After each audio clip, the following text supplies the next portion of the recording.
Hello दोस्तों, कैसे आप सब। उम्मीद करता हूँ खैरियत से होंगे। मैं एम अली आप सभी का Haidari study point YouTube channel पे खैर मकदम करता हूँ। सीटेट जुलाई सन 2024 के लिए उर्दू के सिलेबस के मुताबिक लगातार क्लासेस आप लोगों को प्रोवाइड कराई जा रही हैं। पिछली क्लास यानी कि क्लास नंबर 10 में हमने लैंग्वेज स्किल को तफसील से डिस्कस किया था और कुछ अहम सवालात भी हल कराए थे। उसी सीरीज को आगे बढ़ाते हुए आज हम क्वेश्चन नंबर 20 और उसके आगे के सवालात हल करेंगे। ये सवालात सीटेट में पूछे जा चुके हैं, इसलिए ये आपके लिए बहुत ज़्यादा इम्पोर्टेंट होने वाले हैं। आप हमारी इस क्लास को लाइक कीजिए, शेयर कीजिए, आप लोग शेयर नहीं करते हैं, और चैनल को तो सब्सक्राइब कर लीजिए, चैनल सब्सक्राइब ज़रूर कीजिए। क्वेश्चन नंबर 20, जबान की महारत के हवाले से कौन सा बयान दुरुस्त है। भाषाई कौशल से संबंधित कौन सा कथन सत्य है। लैंग्वेज स्किल से रिलेटेड 4 स्टेटमेंट में पहला स्टेटमेंट है कि स्कूल को सिर्फ पढ़ने और लिखने की महारतों पर जोर देना चाहिए। सिर्फ आप बच्चों को पढ़ना और लिखना सिखाओ, राइटिंग स्किल और रीडिंग स्किल सिखाओ, ठीक है, क्योंकि बच्चे सुनना और बोलना अपने आप तो सीख ही जाते हैं। दूसरा ऑप्शन है कि जबान की महारतों को सुनने, बोलने, पढ़ने और लिखने की दुरुस्त तरतीब से पढ़ाया जाना चाहिए। जो जबान की चारों महारतें हैं उन्हें एक तरतीब में ही पढ़ाना चाहिए कि पहले सुनना सिखाओ, फिर बोलना, फिर पढ़ना, उसके बाद लिखना। या फिर जबान की तमाम महारतें बाहम मुंसलिक होती हैं, जुड़ी हुई होती है, इंटरकनेक्ट और इंटीग्रेटेड होती हैं, यानी कि अंतर संबंधित होती हैं। और तदरीसी या मोजसी अमल में, टीचिंग लर्निंग प्रोसेस में, शिक्षण अधिगम प्रक्रिया में इनका इंजमाम होता है, एक दूसरे से ये जुड़ी हुई होती हैं। या फिर हदफ जबान से रूबरू होने से ज़्यादा उसके उसूल अहम है, यानी कि टारगेट लैंग्वेज को समझने से ज़्यादा उसके ग्रामर समझना इम्पोर्टेंट है। तो बताइए कौन सा बयान सही है। तो जैसा कि आप लोगों ने पिछली क्लास में पढ़ा था, जहाँ पे हमने आपको बताया था कि जो चारों महारतें हैं, सुनना, बोलना, पढ़ना और लिखना, ये सब एक दूसरे से अंतः संबंधित होती हैं। सुनना, बोलना, पढ़ना, लिखना सब एक साथ सिखाया जाता है, यानी कि ज़बान की तमाम महारतें बाहम मुंसलिक होती हैं और तदरीसी या मोजसी अमल में इनका इंजमाम होना चाहिए, सबको मिला के पढ़ाना चाहिए, यानी कि ऑप्शन सी हमारा सही होगा। क्वेश्चन नंबर 21, ज़बान की पैदावारी महारतें कौन सी है। कल जब हमने क्लास कराई थी तो हमने लैंग्वेज स्किल की 2 किस्में बताई थी। पहली रिसिप्टिव लैंग्वेज स्किल बताई थी आपको, और दूसरा हमने एक्सप्रेसिव लैंग्वेज स्किल बताई थी। तो जो रिसिप्टिव लैंग्वेज स्किल था उसमें हम जानकारियों को रिसीव कर रहे थे, यानी कि हमारा जो सुनना था और जो हमारा पढ़ना था ये रिसिप्टिव लैंग्वेज स्किल था। और जो एक्सप्रेसिव लैंग्वेज स्किल थे जिसमें हम जानकारियों को प्रोड्यूस कर रहे थे, पैदा कर रहे थे, प्रोडक्ट कर रहे थे, तो वो हमारी प्रोडक्टिव लैंग्वेज स्किल थी। तो उसमें क्या होगा, हमारा बोलना होगा यानी कि स्पीकिंग होगा, और हमारा लिखना होगा यानी कि राइटिंग होगा। तो ज़बान की पैदावारी महारत यानी कि एक्सप्रेसिव लैंग्वेज स्किल या फिर प्रोडक्टिव लैंग्वेज स्किल क्या होगी, बोलना और लिखना होगी, यानी कि ऑप्शन सी हमारा सही होगा। इसका एक्सप्लेनेशन आप लोग देख सकते हैं, यहाँ पे मौजूद है, ठीक है। बोलना और लिखना, इसे हम तामीरी महारत, तख्लीकी महारत या फिर पैदावारी महारत कहते हैं।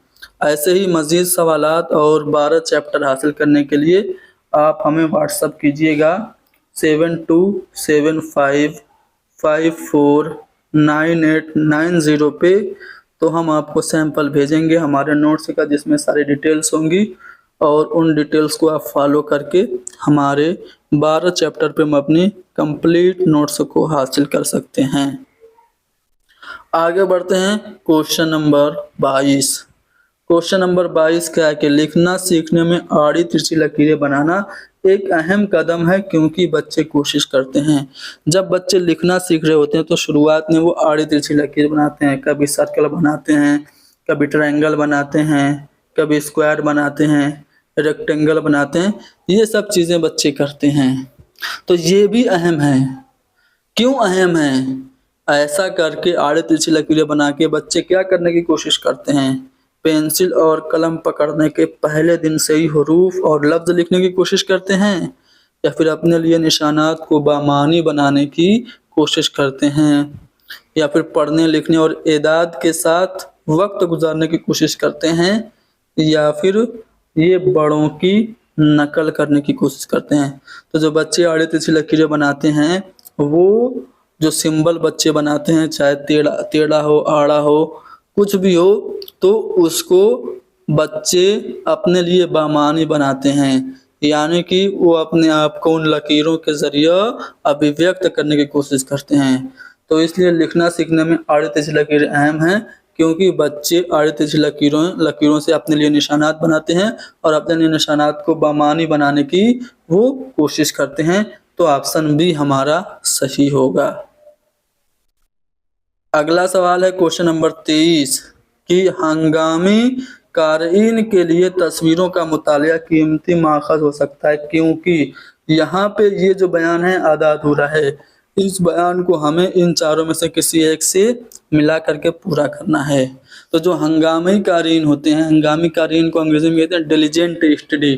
डिलिजेंट स्टडी करने वाले जो बच्चे होते हैं, वो तस्वीरों को देखते हैं तो तस्वीरें उनके लिए इम्पोर्टेंट रिसोर्सेज होती हैं। तो बच्चों के लिए तस्वीरें इम्पोर्टेंट क्यों होती है?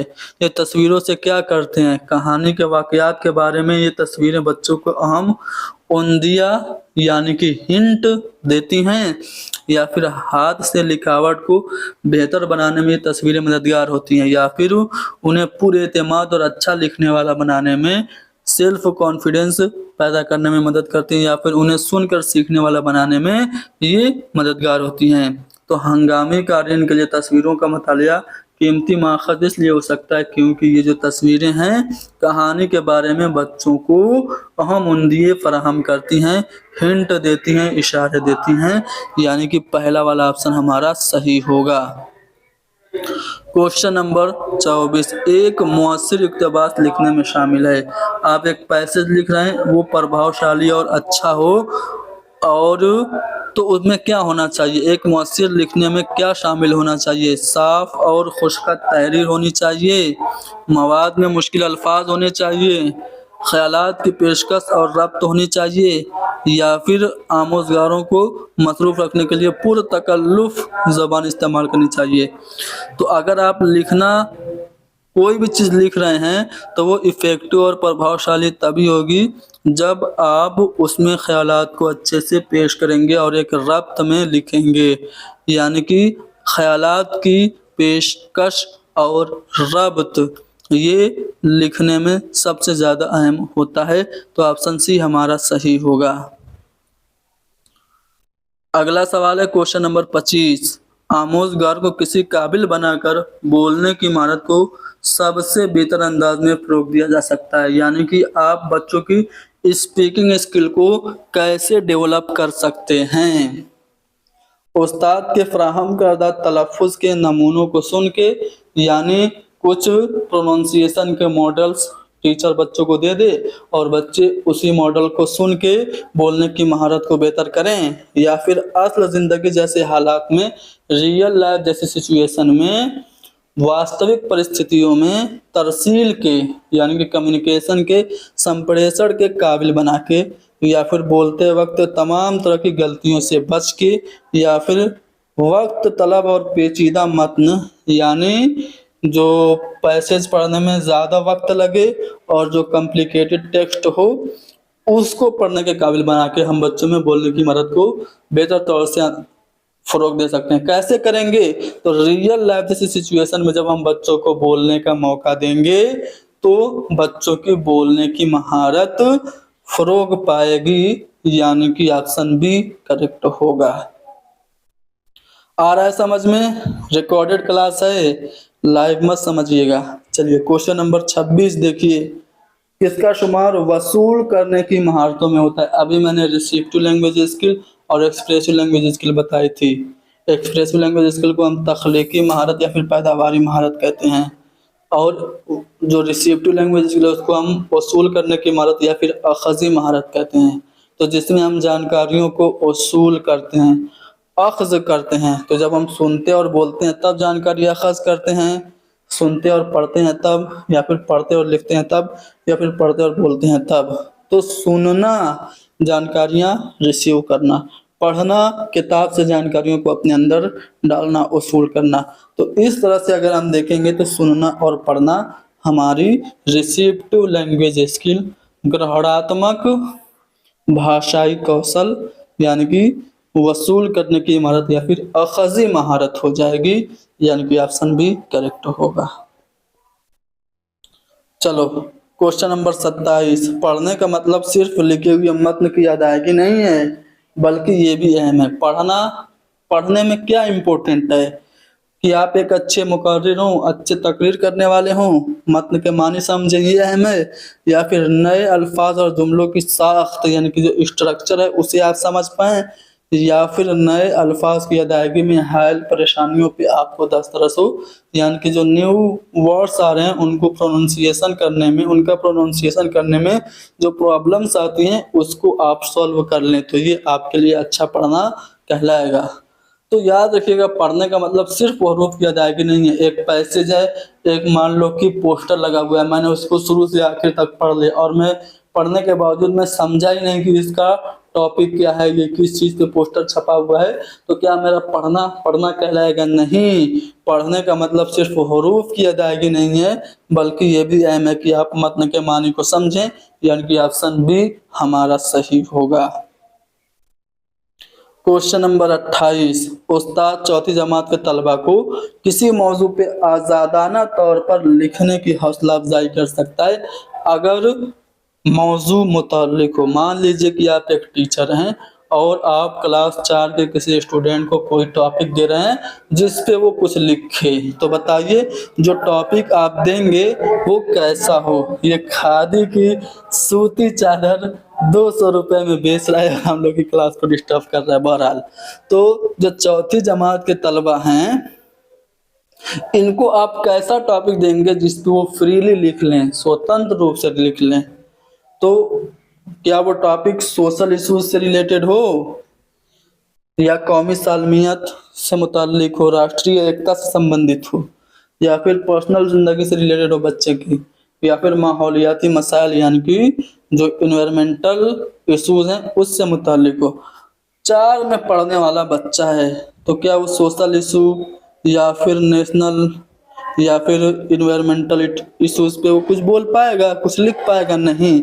वो जो कुछ भी जानता है अपने बारे में जानता है। तो एज ए टीचर हम बच्चे को ज़ाती ज़िंदगी से मुताल्लिक टॉपिक देंगे जिसपे वो आज़ादाना तौर पर कुछ लिखे, यानी कि ऑप्शन सी करेक्ट होगा। दरअसल में से किसका शुमार तख्लीकी महारतों में? देखो, एक बार पैदावारी पूछा था, इस बार तख्लीकी पूछ दिया है। तो बोलना और लिखना इसका शुमार तख्लीकी महारतों में होता है। तलबा को अच्छा मुसन्निफ बनाने के लिए उस्ताद को तहरीर के किस पहलू पे सबसे ज्यादा तवज्जो देनी चाहिए? एज ए टीचर आप चाहते हैं कि आपका बच्चा अच्छा राइटर बने, तो आप उसमें क्या चीज़, कौन सा एस्पेक्ट जो है उस पर ध्यान देंगे? खुशखत यानी कि अच्छी राइटिंग हो, या फिर ग्रामेटिकल एस्पेक्ट पे आप ध्यान देंगे, या फिर तअस्सुर यानी कि भावनाओं पे, फीलिंग्स पे, या फिर लफ्ज़ों की तादाद पे? तो अच्छा मुसन्निफ बनने के लिए भावनात्मक रूप से सुदृढ़ होना ये ज़रूरी है, यानी कि हम एज ए टीचर बच्चों के जो तअस्सुराती पहलू हैं उन पे हम फोकस करेंगे, यानी कि ऑप्शन सी हमारा करेक्ट होगा। क्वेश्चन नंबर 31, तलबा के लिखने के अंदाज़े कद्र को सबसे ज़्यादा तवज्जो किस पे देनी चाहिए? यानी कि एज ए टीचर आप बच्चों के राइटिंग स्किल का इवेल्युएशन कर रहे हैं, तो आप सही इमला और कवायद पे, स्पेलिंग और ग्रामर पे आप ध्यान देंगे, या फिर ख्यालात के इजहार पे, एक्सप्रेशन ऑफ थॉट्स पे, विचारों के अभिव्यक्ति पे, या फिर लफ्ज़ों को मुकर्रर तादाद में फिक्स जो नंबर हैं उसमें लिखने पे आप जोर देंगे, या फिर तहरीर में मुहावरे और ज़रबुल मसल यानी कि इडियम्स एंड फ्रेजेस को यूज़ करने में मुहावरे और ज़रबुल मसल बरतने में किस चीज़ पे आप ज़्यादा ध्यान देंगे लिखने को चेक करने के लिए? तो ख़यालात के इज़हार पे, क्योंकि लिखने का मतलब है ख़यालात को इज़हार करना, ठीक है? यानी कि ऑप्शन बी हमारा करेक्ट होगा। क्वेश्चन नंबर 32 तहरीर के उसूलों में शामिल है, क्या शामिल है? बेहतर ज़ख़ीरे अल्फाज, या फिर कहानी का मजमून, या फिर तख़य्युल का दुरुस्त होना, या फिर दुरुस्त अदायगी। तो यहाँ पे क्वेश्चन नंबर 32 में ऑप्शन हमारा जो डी होगा वो सीटेट के मुताबिक सही है कि दुरुस्त अदायगी तहरीर के उसूलों में शामिल है। क्वेश्चन नंबर 33 बच्चों में लिखने की सलाहियत को बढ़ाने के लिए किन चीज़ों की ज़रूरत अहम है?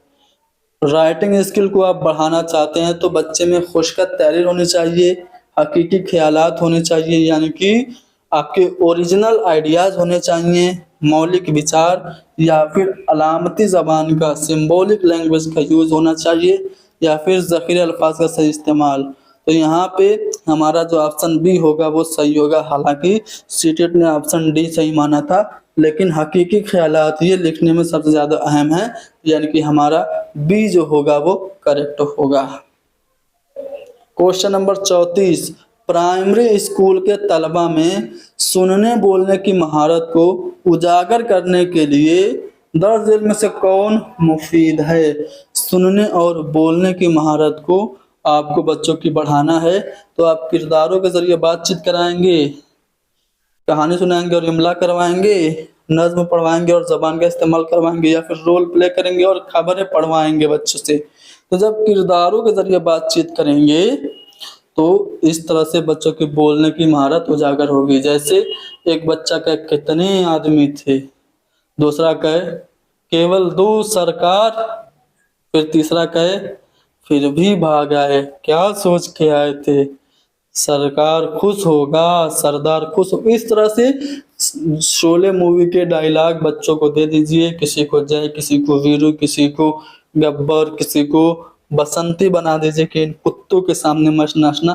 इस तरह से जब बच्चे डायलॉग बोलेंगे तो उनकी सुनने और बोलने की महारत बढ़ेगी, यानी किरदारों के जरिए बातचीत करने से सुनने बोलने की महारत को उजागर करने में मदद मिलती है, यानी कि ऑप्शन जो हमारा ए होगा वो सही होगा। देखो रोल प्ले भी पॉजिटिव टैग वर्ड है, लेकिन रोल प्ले के साथ साथ यहाँ पे खबर पढ़ना है, तो ये खबर पढ़ने से हमारी उतनी अच्छे से डेवलप नहीं होगी जितनी अच्छे से किरदार के जरिए बातचीत करने से होगी। तो इसलिए पहला वाला ऑप्शन हमारा ज़्यादा मुनासिब है। क्वेश्चन नंबर 35 में क्या पूछा जा रहा है कि दर्ज झेल तमाम बयानात सुनने की आदत को जाहिर करते हैं सवाए एक के। कौन सुनने की आदत को जाहिर नहीं करता है? गौर से सुनकर बोलने वाले हरकतों सकनात को समझा जा सकता है, सही बात है। लोग पसंदीदा चीज़ों को सुनकर सीखते हैं और जो उन्हें पसंद नहीं है उन्हें नहीं सुन सकते, सही बात है। ज़बरदस्ती किसी को कोई मूवी जो उनको पसंद नहीं हो, कोई गाना जो उनको पसंद नहीं हो सुना के देखिए, नहीं सुनेंगे। एक अच्छे सुनने वाले की अहलियत बगैर किसी तरबियत के फितरी तौर पे होती है, तो ये जो होगा वो निगेटिव होगा, क्योंकि सुनने के लिए भी ट्रेनिंग लगती है, अच्छा माहौल मिलेगा तो अच्छी चीज़ें बच्चा सुनेगा। लेकिन यहाँ पे कहा जा रहा है कि बगैर किसी तरबियत के फितरी तौर पे होती है, तो फितरी तौर पे तो बच्चों का लैंग्वेज एक्विजिशन होता है, सुनना थोड़ी होता है। तो इसलिए सी वाला नेगेटिव होगा, और हमसे नेगेटिव पूछा तो हमारा जवाब ऑप्शन सी हो जाएगा। आप रेल में सफ़र कर रहे हैं, आपके साथ दूसरे मुसाफिर की सीट खिड़की के पास है, आप उसको बंद करवाना चाहते हैं, तो आप उससे खिड़की बंद करने की गुजारिश किस तरह करेंगे? तो जो तीसरा वाला ऑप्शन है कि क्या आपके लिए मुमकिन है कि आप खिड़की बंद कर दें, ये आप चूज करेंगे। ये सन 2012 में क्वेश्चन पूछा गया था सीटेट में। अगला सवाल है कि मौसिर अंदाज से दूसरों के साथ इज़हार ख्याल और समझने की अहलियत डैश सिहानत है। मौसिर अंदाज से आप दूसरों से इंटरेक्शन कर रहे हैं, इज़हार ख्याल कर रहे हैं और उनकी बातों को समझ रहे हैं, तो इसे हम क्या कहेंगे? बाहमी राबता कहेंगे, यानी कि ऑप्शन सी हमारा सही होगा। क्वेश्चन नंबर 8 है कि पैगाम के खास पहलुओं पर गौर करना, उनमें फ़र्क करना, जैसे कि आवाज़ें, लफ्ज़ों के ज़ुमरे और इल्मुल अस्वात में फ़र्क करना क्या कहलाता है? तो ये जो सरगर्मी है ये सुनना है। सुनने में हम आवाज़ों, लफ्ज़ों के ज़ुमरे और इल्मुल अस्वात में फ़र्क करते हैं, यानी कि ऑप्शन 1 हमारा करेक्ट होगा। क्वेश्चन नंबर 39, बच्चों की सामने कहानियों की बुलंद ख़्वानी से कौन सी सलाहियत सबसे ज़्यादा फ़रोग़ पाती है? जब हम कहानियों की बुलंद ख़्वानी करते हैं तो हरूफ की आवाज़ों की समझ बच्चों को समझ में आती है, या फिर बगौर सुनने की सलाहियत, मुताले की फ़हम, या फिर हिज्जे। तो यहाँ पे जब बुलंद ख़्वानी करते हैं तो बच्चों का जो तलफ़्फ़ुज़ है वो बढ़ता है, ठीक है। लेकिन यहाँ पे ऑप्शन बी सही दिया गया है। इसका जवाब क्या सही होगा आप लोग कमेंट में बताइए, ठीक है। बुलंद ख़्वानी से बच्चों का तलफ़्फ़ुज़ दुरुस्त होता है, ठीक है ना। आगे बढ़ते हैं अगले सवाल पे। क्वेश्चन नंबर 40, प्राइमरी सतह पर ज़बानी इज़हार की महारत पर कुदरत में क्या शामिल है? मान लीजिए कि आप जूनियर लेवल पे या प्राइमरी लेवल पे पढ़ रहे हैं और आपके अंदर ज़बान के इज़हार की सलाहियत है, भाषा अभिव्यक्ति आपके पास है, तो आप में क्या है, आप क्या कर पा रहे हैं कि आपके अंदर ज़बानी इज़हार की सलाहियत मौजूद है। सियाक के मुताबिक मौजूद ज़बान का आप इस्तेमाल कर पा रहे हैं, इसलिए आपके अंदर ज़बानी इज़हार की महारत है, या फिर आप मवाद को रिपीट कर पा रहे हैं, दोहरा पा रहे हैं, या फिर तेज़ रफ्तारी से आप बोल पा रहे हैं, या फिर बातचीत में मुश्किल लफ्ज़ों को इस्तेमाल कर पा रहे हैं। तो अगर आप सियाक के मुताबिक अकॉर्डिंग टू द कंटेक्स्ट संदर्भानुसार आप भाषा का प्रयोग कर पा रहे हैं, आपके अंदर बेसिक इंटरपर्सनल कम्युनिकेशन स्किल है, तो हम कहेंगे कि आपके पास ज़बानी इज़हार की कुदरत हासिल है, यानी कि पहला वाला ऑप्शन हमारा सही होगा। आज के लिए इतना ही बस। मज़ीद सवालात के लिए आप हमारी ये PDF हासिल कीजिए, जिसमें बहुत सारे सवालात मौजूद हैं, ठीक है। आप खुद देख पा रहे होंगे कितने सारे सवालात हैं, ठीक है। आप इसे खुद पढ़ेंगे, प्रैक्टिस करेंगे तो आपके इम्तिहान में काफ़ी ज़्यादा कारआमद होगा। आज के लिए इतना ही बस, मिलते हैं अगली क्लास में।